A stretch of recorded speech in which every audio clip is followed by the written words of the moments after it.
I don't know what's about to happen next or how something can be looked at as unsolvable. Completely understandable. Everything's black and white. The clothes, the hair. Hell, even her skin will be pale due to her not receiving sunlight. Gotcha. The food, black and white. Gotcha. But how about when she takes piss? When she goes to use the bathroom? Or when she drops a log in the toilet, right? She's a female. I know she dropping logs, right? That poop she's pooping out, that whole brown, the piss coming out of her. It may be clear if she's drinking only water, but maybe she may be dehydrated a couple times. That shit gonna be yellow. You're welcome, you're welcome. Here's another glimpse in the life of Mr. Seldom. On a mission to heaven so he can tell me well done. He got all my secrets, he promised he never tell none. You're welcome, there's no other feeling like it. What's good, everybody? It's your boy Jamal Haki, channel dedicated to helping individuals unlock the will to conquer imagination, man. You already know what the motto is over here, man. If you watched enough videos, you already know what the rest of what I usually do. Oh! So we're about to go ahead and do a reaction video, right? So, my wife sent me something to check out. It's called 3 Thought Experiments That No One Can Solve. You know what's crazy about that? Here's the thing. They said that no one can solve. But they didn't count for me watching this video, right? You know what that means? That means I can solve it. Nope. Without further ado, let's go ahead and jump into this, man. This video is already like 13 minutes long. And the brother gotta eat. Receive 1 free week and 25% off a premium membership. Alright. So let's see what this video talking about. Containing 3 different rooms. In each room, there is a person being experimented on. Okay. Active subject to a rogue clandestine operation headed by the world's greatest, most intelligent neuroscientist. All right. This neuroscientist has been contracted by an intelligence agency group to research consciousness. All right, hold on 1 second. Hold on. This already sounds a little bit too real, too spooky. It sounds like a goddamn Saw movie. I got some bad news for you. Hold on 1 second. Clandestine operation headed by the world's greatest, most intelligent neuroscientist. This neuroscientist has been contracted by an intelligence agency group to research consciousness, perception, and intelligence, all in an effort to develop new understandings and technologies related to the mind. Turn us to damn robots. We find brains running experiments on brains. Experiments run on thought. Okay. As we enter the hallway, we find ourselves at the first room. The door is closed and locked. Inside, there is a man named John. He is not allowed out, and no one is allowed in. Okay. He's been completely isolated for some time, provided food and water through a contactless delivery system. A woman who works at the lab has now recently been instructed to begin periodically communicating with John by slipping him notes under his door. Wait a minute. Hold on. Is this supposed to be like some type of telltale type of, like, what is going on, right? Am I like having to like pay attention to every like little detail? Or like, what shoes was the lady wearing? What color is the lady's hair? I feel like this is a test simply just watching this video. But let's continue. She is not told anything else. She does not know who is in the room or why. One morning, after she begins following this instruction, John wakes up to a note in his room. He is both immediately curious and hopeful of what it might say. However, to great disappointment, when he picks it up to read it, he finds that it is written in Chinese. Interesting. A language he does not know at all. However, John...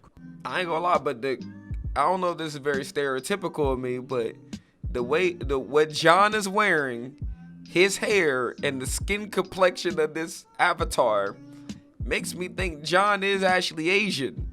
But it doesn't mean all Asian people know Chinese. To great disappointment, when he picks it up to read it, he finds that it is written in Chinese. Nope. A language he does not know at all. However, John quickly notices that now also placed in his room are boxes full of papers, pencils, and erasers, as well as books containing comprehensive instructions for how to appropriately respond in Chinese to statements and questions the woman might write. In the books, John can locate and match the symbols the woman writes, and then write the relevant corresponding symbols that the book provides, facilitating a conversation. So him At teaching first, himself John is Chinese. confused, but desperate for social interaction, he soon engages with the woman, writing back notes according to the book's instructions. As time passes, the woman begins to like and then fall for John, believing she is communicating with a charismatic man who is fluent in Chinese.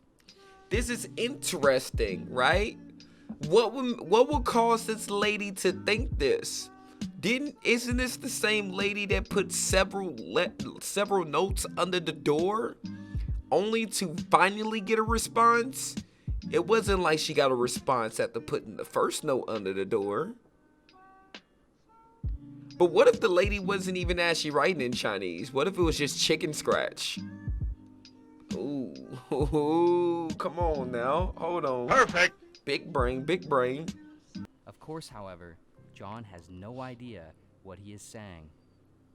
In this experiment, referred to as the Chinese room, we find the following question being asked.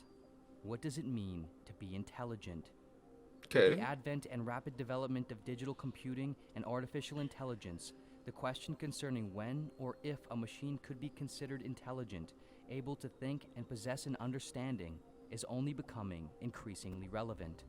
If John can convince the woman he is intelligent or fluent in Chinese based on what he outputs from the room, but can do so without ever actually understanding Chinese and what he is saying, then the output of John's behavior is not sufficient in qualifying him as intelligent, or in this case, possessing an actual understanding of what he is saying.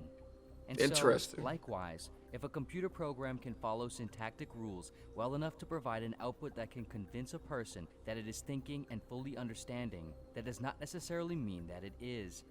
This experiment challenges the philosophical positions known as functionalism and computationalism. Hold on. Yo, I feel like I'm in the Matrix right now. What the hell am I watching right now? What's going on? Hold on. What do you mean by that? Functionalism and computer... hold on. That it is. Hold This on. experiment challenges the philosophical positions known as functionalism and computationalism.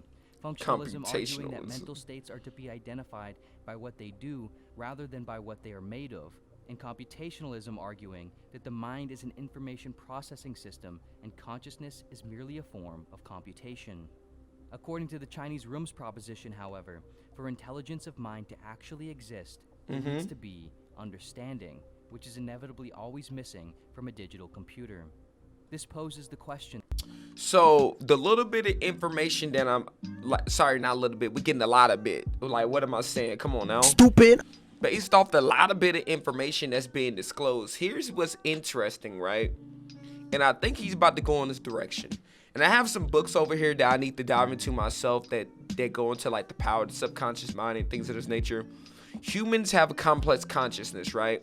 Unlike anything else. Computers do not. So we're able to reason with certain things and have like use our complex consciousness that a computer is not able to do, right? Because a computer would be very like logic and more strict and to the point and very matter of fact. Humans are not. So maybe he's gonna go in that direction in terms of explaining this. To know what constitutes understanding. Obviously, John understanding Chinese or not is essentially binary, but can John still understand what he is doing in a situation without understanding Chinese? In other words, does John's understanding of the fact that he is intaking and sending out messages in Chinese still constitute some form of understanding? On what level? So what's interesting about this is this. Unless the book in itself that he's looking at these symbols says Chinese on there, he doesn't actually know that he's like writing in Chinese, right? I don't know if the video said this. I could have missed it. But to some degree, he would have had to known what the lady is saying, because it has to be like a book. So he took the symbols, found the symbols, saw what the symbol said within the book that he was looking at. And so wouldn't that also create a level of understanding and or trust? Okay, so let's say, for instance, I don't know, like somebody slipped me a paper under the door, and the paper said 2 + 2 is 4. And I'm like scratching my head like, what the hell is this? So I go into a math book, look at something that has equations, I see the plus sign symbol, I see examples. And so what that does is that starts to create me understanding what the book is saying based off of an example that was slipped under the door. So let's say, for instance, if he didn't get any example slipped under the door, I guess he wouldn't have any way to understand what he's looking at, to basically give him a sense of direction or something to act as a guide. Does that make sense? Perfect. I think they make sense. Yeah. Of course. Is a computational system required to understand what it is doing for it to be considered sufficient enough for intelligence? Is it a total, comprehensive understanding that is required? A partial understanding in a specific way? How does one determine this? How does one verify it? After all, do we as humans really understand what we mean even when we know what we are saying? Interesting. The door to John's room was suddenly opened, and the woman saw John showing emotion and effort as he wrote his responses down from the instruction books, clearly understanding not the language, but the significance of it, his role in the exchange. Would this change things? Would the woman still find him? She would fall. Well, hold on. Let me. Hold on. Stop the cap. I was about to say she will fall for him even more. But here's the thing. We know how women are. She's smitten by the idea of the guy, right? But when she actually sees him, she be like, man, this dude ain't even Chinese. She be like, man, this dude ain't even. How tall is he? Nope. What he look like? Nope. Hold on. How old is he? Nope. Nah, I'm good.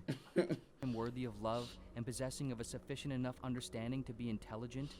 Likewise, if a machine functioned as if it understood, behaved as if it did, and made the explicit claim that it felt as though it did, all based on a program's code, do we believe it? How do we treat it? What are the ethics now needed? Perception is reality, so we may, in As fact, we move believe further it. down the hall, in the next room, there is a woman named Mary. Mary has been contained in this room ever since she was born, completely closed off from the rest of the world. No one Oh, hell no. This lady is... Stop it. Hold on. I can't say that word. This lady is mentally, impotent. No, an invalid. Yeah, there we go. Yeah. Invalid. She's on the slow side of things. Humans are meant to be social beings.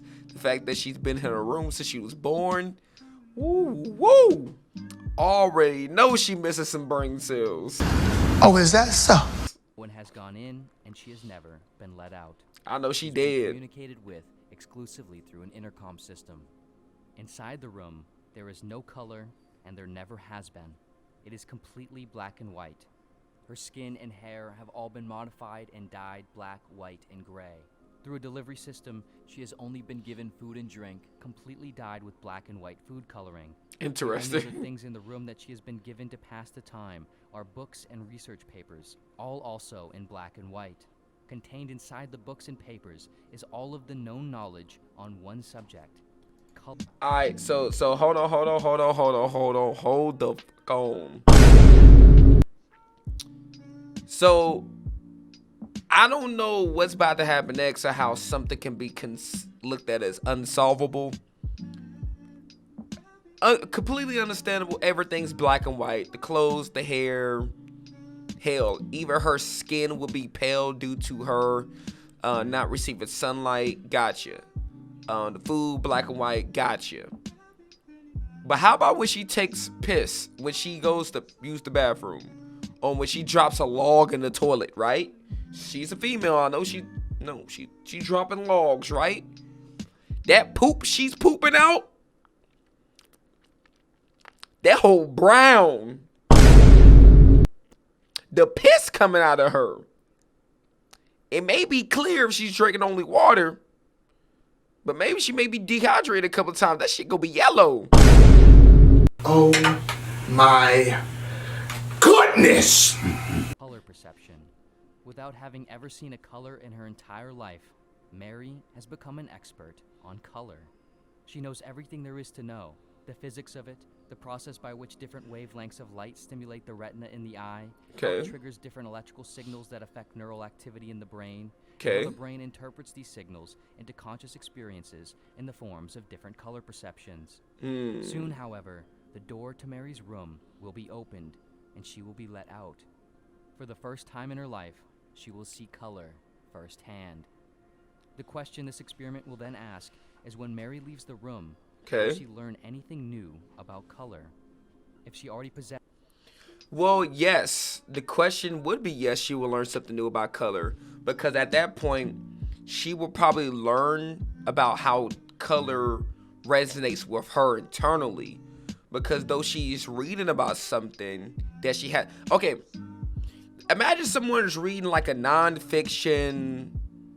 science fiction book about vampires and werewolves. Like somebody's reading Twilight, and they have this feeling that they get from reading it, especially if you're like a female, or a female is reading about 50 Shades of Grey, right? I'm going to go this route with 50 Shades of Grey because I think a lot of people are going to be able to resonate. So you're reading 50 Shades of Grey, you're hearing what's happening with the characters she's getting tied up and all that stuff, and the handcuffs, you name it. But until those handcuffs is on you, until that rope is around you, until someone actually puts their hands on your neck, right?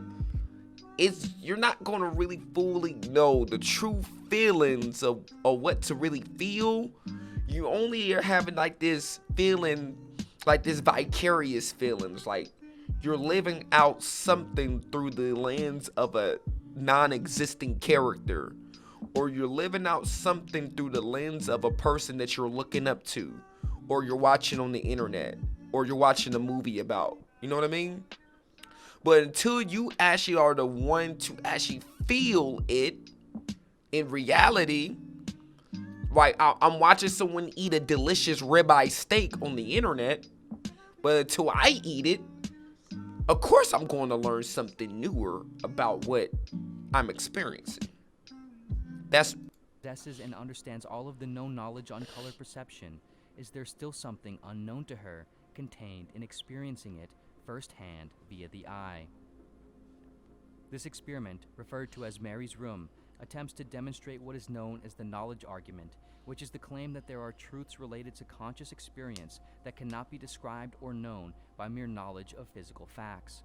In other words, there is a property of knowledge and understanding that can only be found through first-hand conscious experience, which, according to the argument... Thank you. Which is what I'm saying too. All them books. You need to go out into the world and actually feel it, literally. I can read up about trees, but until I go out and actually witness a tree in front of me, it ain't the same. Property of knowledge and understanding that can only be found through first-hand conscious experience, which, according to the argument, extends beyond the mere physicality of the experience. This argues against the theory known as physicalism, which is the counter view that argues that everything in the universe, including mental states, is physical with physical explanations. The belief that Mary will experience and learn something novel when seeing color for the first time might seem obvious, but if she does, what exactly is it that is new? If the experience is tied to something physical, she, at least theoretically, should have already known. If it is not physical, what is it? Is it the mental state felt by the color? But what is being felt other than the physical state in the brain that the color produces in the form of a mental state? Mental. Mary should have, or at least could have, already known. If she knows all the characteristics... See, that's interesting because I agree with that too. Because technically the brain in itself, when it comes to the imagination part, right? Imagination is tied to what our conscious mind. We're able to do so much with the brain in itself, or should be. It doesn't mean that we always do. So it makes sense of what we should be able to do with the brain, but then what typically ends up happening with how we use our brain is the example that I've already gave, right? She's gonna feel something new through like that contact, being connected with the actual thing once that room open, once that the room to the door opens up. Yeah, door to the room opens up. Characteristics of a mental state through knowledge, wouldn't she already know how it feels? Perhaps then, this experiment is and will remain restricted by the limits of language and knowledge itself. Perhaps rather than any ineffable quality of subjective conscious experience, Mary will demonstrate that language as a vehicle of thought and understanding is simply far too limited to get near the mental state equivalent to first-hand experience. But nonetheless, theoretically, with advanced enough language, it would be possible. As we move down to... You know, I've heard somebody talked about that before when it came to like how we see color. We have a very limited spectrum of things we see. Not even just color, but just things we see, period. Our eyes just cannot pick up certain things at all. So therefore we are limited in what we see. The reason why that's important, because not only is our vision limited, but the words that we know the words that we actually know is limited. And like he just explained, how we decide, how we end up describing certain things. We have these descriptors or identifiers to better identify certain things, but there are things that exist in this world that we have no clue, and we have yet to come up with something to identify simply by having no clue about it. So that just goes to show that there are some things in life that just flat out exist, that words have there's no meaning attached to it. So our knowledge is limited.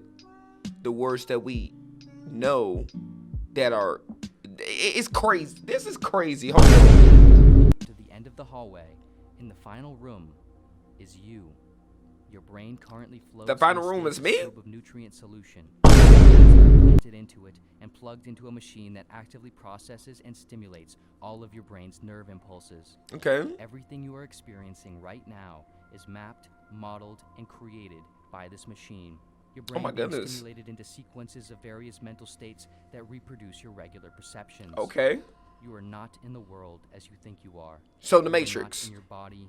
You are not physically encountering any environment through any senses. Okay. Your memory is actively being altered and updated to create cohesiveness in the story you imagine about yourself in order to make this illusion completely and constantly believable. I got a CPU over there. Of course, all of these are just thought experiments, but the point of this last one is to pose the question, how can you know for sure? How can you know that all of the aforementioned, the vat, the lab, the neuroscientist, and so on, isn't actually happening right now, and what you think is happening right now actually isn't? What can you really know with certainty to be true? Can you be certain that anything exists outside your mind? Can you be certain of the nature and conditions of your mind? Can you be certain your senses are not deceiving you, that you are awake and not dreaming, that you are in the real world and not a simulation or a vat? Isn't the only thing you can be certain of is that you are somewhere, somehow, in something, existing as a thinking thing? Wait. But is it me watching this video in a way kind of debunking that last one? So I'm watching the video on a situation that I literally could be in, but it could be all part of the simulation. So I'm just part of some built-in program. Everything that's happening was just already set up. Me being successful, me being a nurse, me being married to the wife that I'm married to. It was all programmed. It was going to happen in the first place. Someone knew it already. Because I myself right now, it's just a brain. And there's a whole bunch of different antennas and connectors that's connected to it. That's wild. Oh my goodness. Hold on. Oh my goodness! That's crazy. Since all your abilities to think and know occur exclusively inside your mind, there is no way for you to ever step out of it to know or prove of anything else. That's nuts. All of the ideas and questions found in this hallway of thought experiments, the Chinese room created by John Searle in 1980, Mary's room created by Frank Jackson in 1982, and the brain in a vat created by Gilbert Harman in 1973, inspired by Rene Descartes' evil demon, reveal the inherent difficulty of understanding the mind from within the mind. They reveal how little we truly know about what makes us who we are. They reveal the potential limits of thought, language, and knowledge as vehicles fast and powerful enough to transcend the bounds of their origins. And perhaps most beautifully, they reveal the brain's desire and ability to try anyway, to experiment with itself in novel ways, and to use the material of its own thinking to try to manufacture new vehicles capable of doing so, of reaching into new realms of the unknown. Wow. Okay. Oh! Okay, y'all. That's pretty much it for the video. This video is already pretty long. You feel me? Perfect. So, I like that. I like that a lot. Wow. Yeah, let's get more of that on the channel for sure. I mean, look, I said a lot in the video. If you have something to say, man, make sure you like, comment, subscribe, do all the good stuff. Hit the bell to be notified. Until then, I look forward to talking to you guys on the next video. So, yeah, that's pretty much it for the video right there. Yeah, it's your boy Jamal Haki, channel dedicated to helping individuals unlocking the will to conquer imagination. You want me to check out more of these? Definitely leave some in the comment section for sure, and I'll go from there. So without further ado, see you guys on the next video. So peace out. It's the act of God. I used to act the fool, but now I act in movies. Actually, I'm just making moves. We still making music. Tell you about my past to secure my future. I'm all in my bag. Flow like a computer. That's a humble brag.